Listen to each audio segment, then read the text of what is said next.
नमस्कार, स्वागत है आपका एबीपी गंगा में। मैं अवधेश। बुलेटिन की शुरुआत करते हैं बड़ी खबर के साथ। मुख्यमंत्री योगी आदित्यनाथ ने सिंचाई विभाग के साथ बैठक की है। अब बारिश के बाद जो बाढ़ के हालात आते हैं उससे निपटने की तैयारियों को लेकर सीएम योगी ने बैठक की है। जल शक्ति मंत्री स्वतंत्र देव सिंह के साथ प्रमुख सचिव अनिल गर्ग मौजूद रहे। बाढ़ को लेकर प्रमुख अभियंता सिंचाई विभाग ने जानकारी दी। नहरों की सफाई को लेकर 15 जून तक का समय दिया गया है। तो जिस तरीके से बाढ़ के हालात कुछ जिलों में बनते हैं, तराई के क्षेत्रों में बनते हैं, उसको लेकर मुख्यमंत्री ने सिंचाई विभाग के साथ बैठक की और बाढ़ से निपटने की तैयारियां क्या है इसको लेकर उन्होंने जानकारी ली। जल शक्ति मंत्री स्वतंत्र देव सिंह के साथ प्रमुख सचिव अनिल गर्ग मौजूद रहे। बाढ़ को लेकर प्रमुख अभियंता सिंचाई विभाग ने जानकारी दी। नहरों की सफाई को लेकर 15 जून तक का समय दिया गया है। वहीं हारी हुई लोकसभा की 14 सीटों पर भाजपा की बैठक हुई और हारी हुई 14 लोकसभा सीटों के प्रभारी बैठक में मौजूद रहे। लोकसभा सीट की विधानसभाओं के प्रभारी भी मौजूद रहे। भूपेंद्र चौधरी धर्मपाल सिंह ने नेताओं के साथ चर्चा की। बैठक के बाद यूपी भाजपा अध्यक्ष भूपेंद्र चौधरी ने प्रेस कॉन्फ्रेंस कर भाजपा की रणनीति सहित पीएम मोदी के 9 सालों के कार्यकाल की चर्चा की है।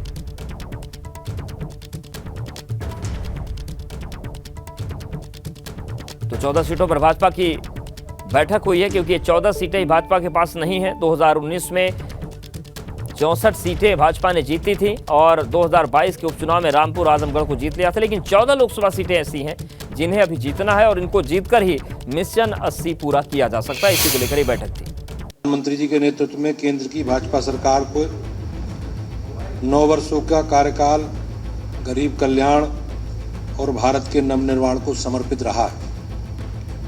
आज पूरा विश्व कह रहा है कि 21वीं सदी भारत की सदी है। माननीय प्रधानमंत्री नरेंद्र मोदी जी के नेतृत्व में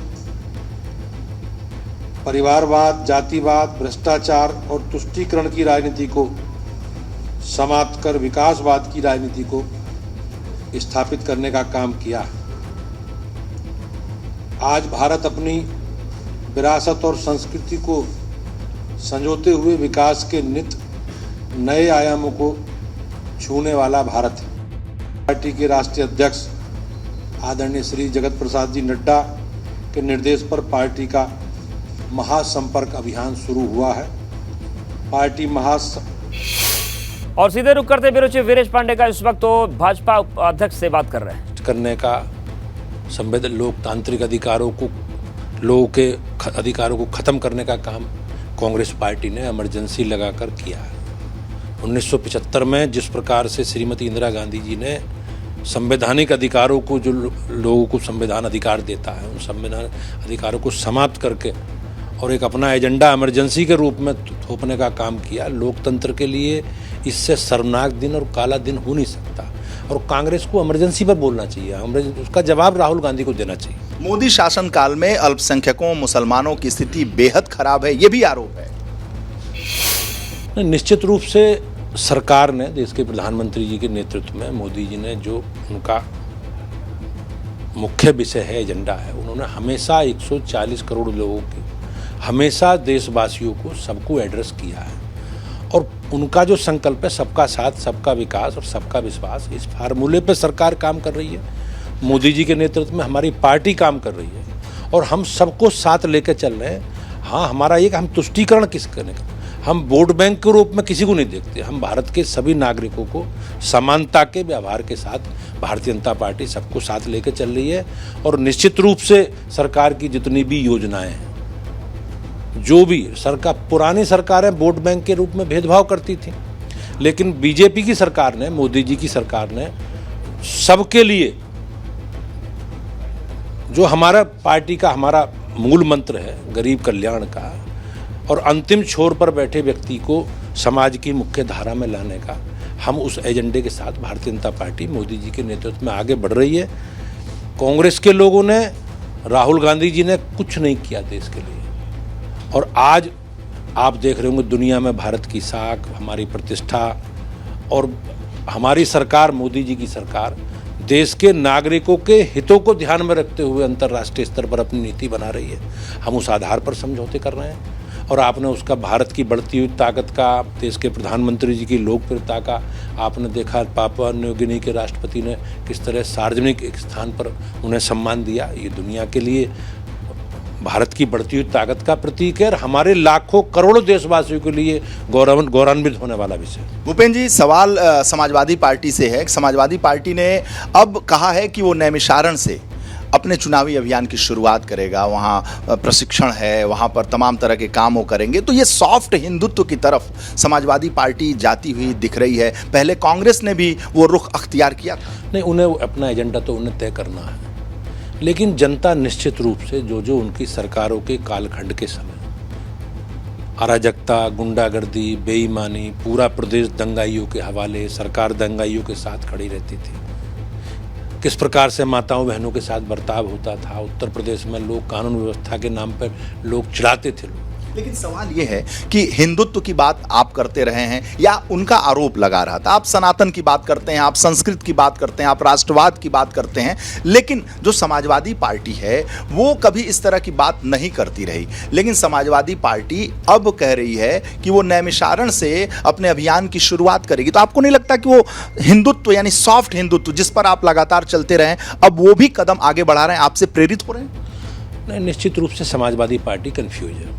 अब आप उन्हीं के वरिष्ठ नेता, पार्टी के वरिष्ठ पदाधिकारी स्वामी प्रसाद मौर्य जी के बयान देखो, किस प्रकार से समाज के बहुसंख्यक वर्ग को वो लज्जित करने का काम, हमारी संस्कृति, हमारी परंपराओं को, आस्थाओं को किस प्रकार से वो उल्टी बयानबाजी कर रहे हैं उन पर। तो समाजवादी पार्टी को जवाब देना चाहिए कि वो किस दिशा है, उनकी दिशा क्या है। वो स्वामी प्रसाद मौर्य जी के बयान पे या उनकी आइडियोलॉजी पर चलेंगे या जो अब आप बता रहे हैं उसके आधार पर चलेंगे। तो मैं निश्चित रूप से यही कह सकता हूँ कि वो कन्फ्यूज है और उन्हें अपने पुराने कालखंड का, जब जनता ने उन्हें इतना आशीर्वाद और स्नेह देकर सरकार बनाने का अलग अलग उसमें काम दिया, अवसर दिया है उन्हें, उसका जवाब उन्हें देना पड़ेगा। अच्छा, एक समाजवादी पार्टी कोशिश कर रही है कि भारतीय जनता पार्टी के जितने सांसद हैं, 80 सांसद जितने हैं, उनसे अपने जिलाध्यक्षों और महानगर अध्यक्षों को एक फॉर्म भेजा है और जो सांसदों ने किया है, जो वादे किए हैं, उसको रिपोर्ट के तहत वो मंगवा रही है। यानी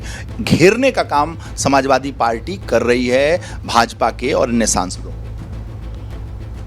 वो जमीनी सच्चाई से अनभिज्ञ है और हमारी सरकार, केंद्र की सरकार के 9 वर्ष पूरा होने पर हम लोग पूरे देश भर में एक जनसंपर्क अभियान, महाजनसंपर्क अभियान चला रहे हैं। मैंने अभी कहा कि हमने 7 कार्यक्रम लोकसभा के हिसाब से, 4 कार्यक्रम विधानसभाओं के हिसाब से और बूथों के हिसाब से 3 कार्यक्रम हम लोग 1 महीने में करने वाले हैं और हम घर घर जाएंगे। इससे जनसंपर्क का कोई बड़ा कार्यक्रम हो नहीं सकता।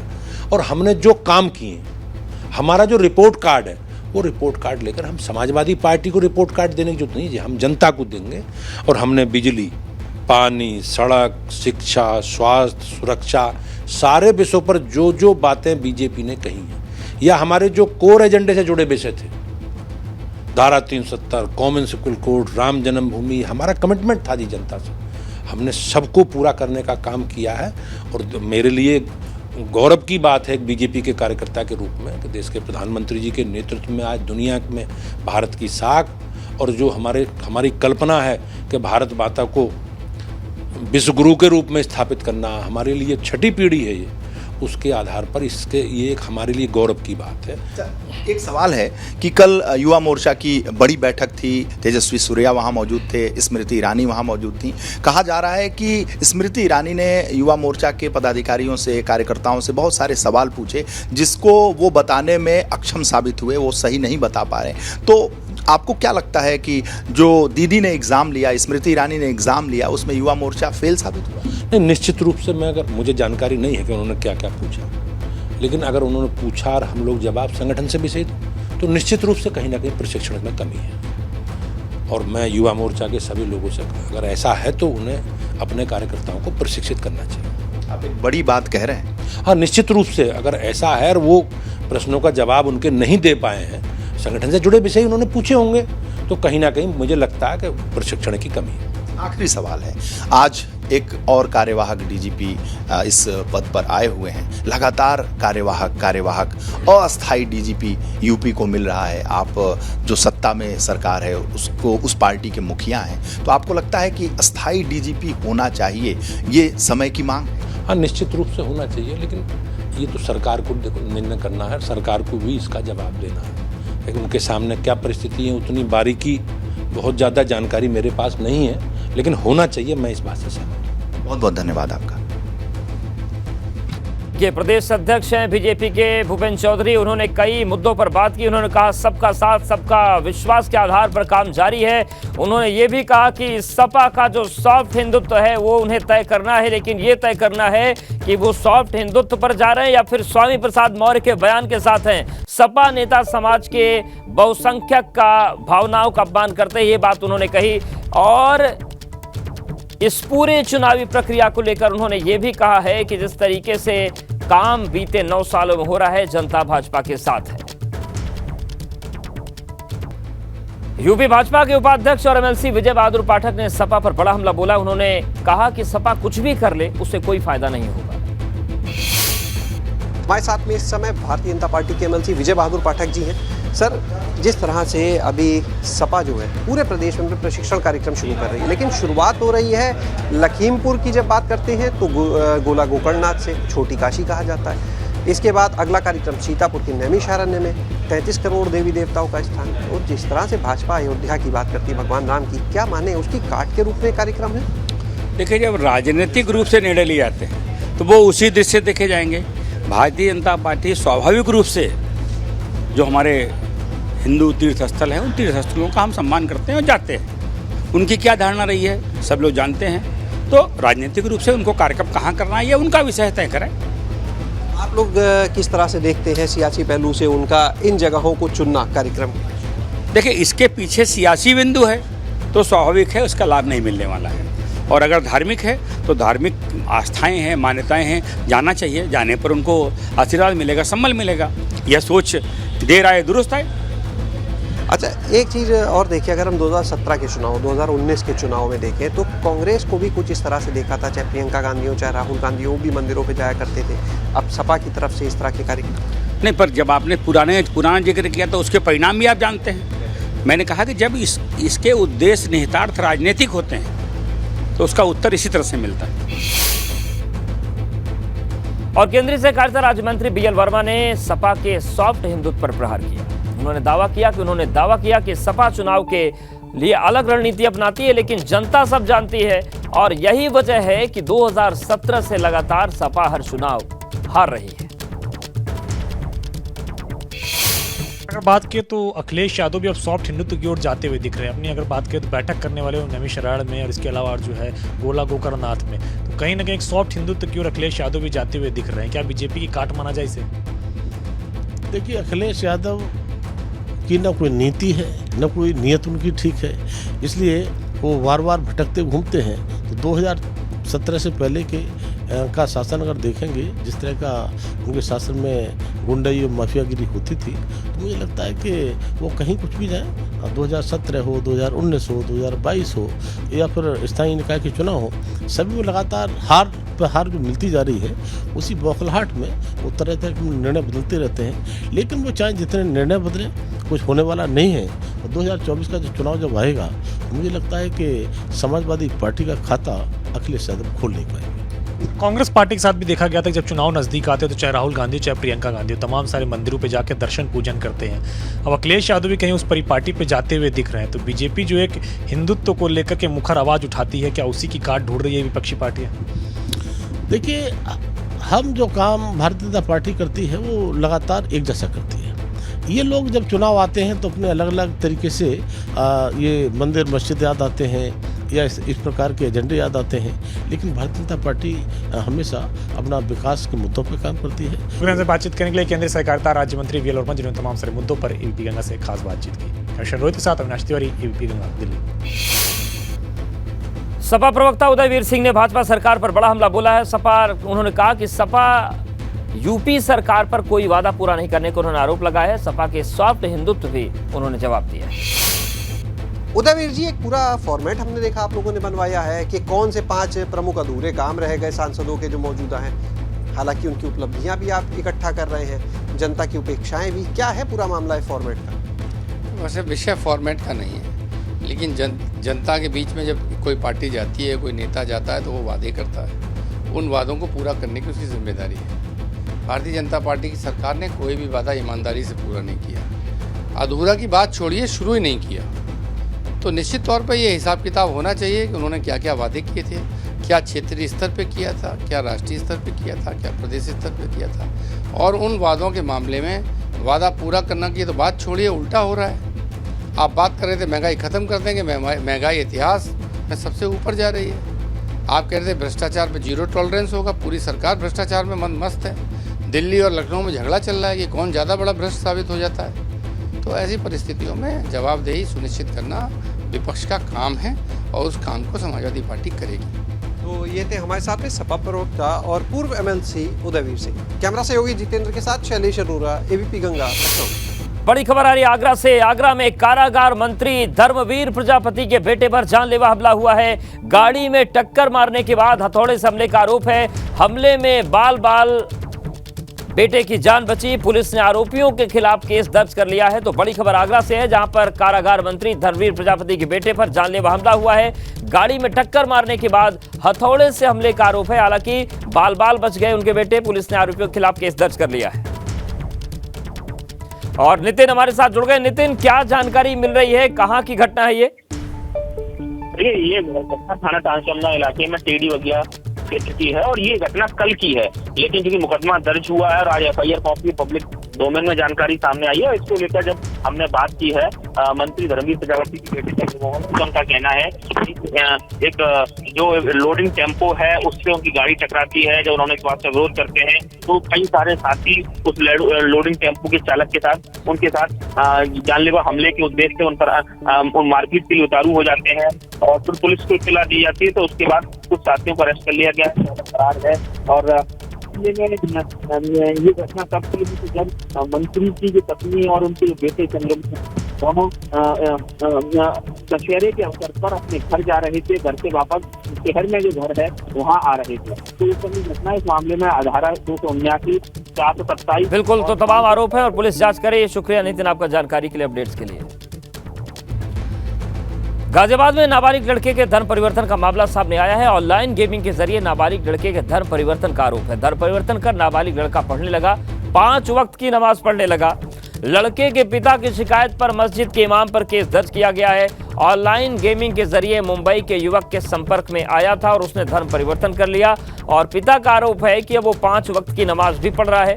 लड़के के पिता की शिकायत पर मस्जिद के इमाम पर मामला दर्ज कर लिया गया है। तो बेहद हैरान करने वाला मामला सामने आया है गाजियाबाद से, जहां पर ऑनलाइन गेमिंग के जरिए धर्म परिवर्तन का मामला सामने आ रहा है और बच्चे के पिता का आरोप है कि धर्म परिवर्तन करने के बाद जो बच्चा है वो 5 वक्त की नमाज पढ़ रहा है। लड़के के पिता की शिकायत पर मस्जिद के इमाम पर केस दर्ज कर लिया गया है। अगर आपका बच्चा ऑनलाइन गेम खेलता है तो ये खबर आपके लिए बेहद ही जरूरी है।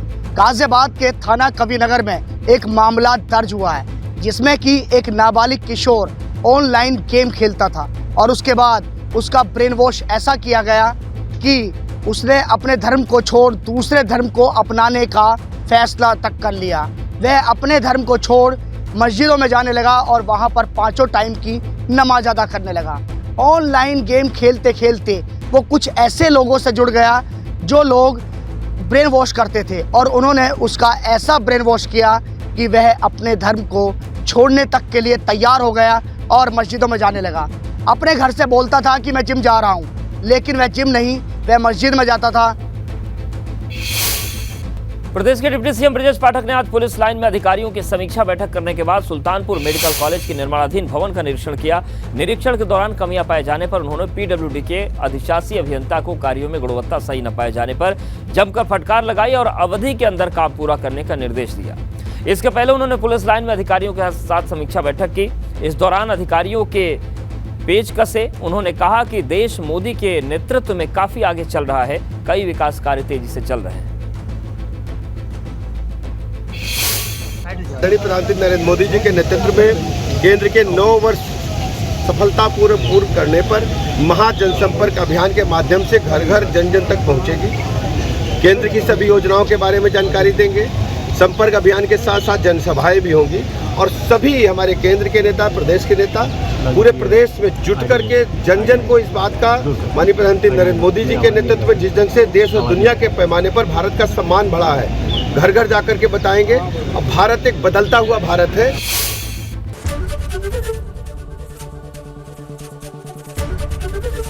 एबीपी गंगा, खबर आपकी, जुबान आपकी।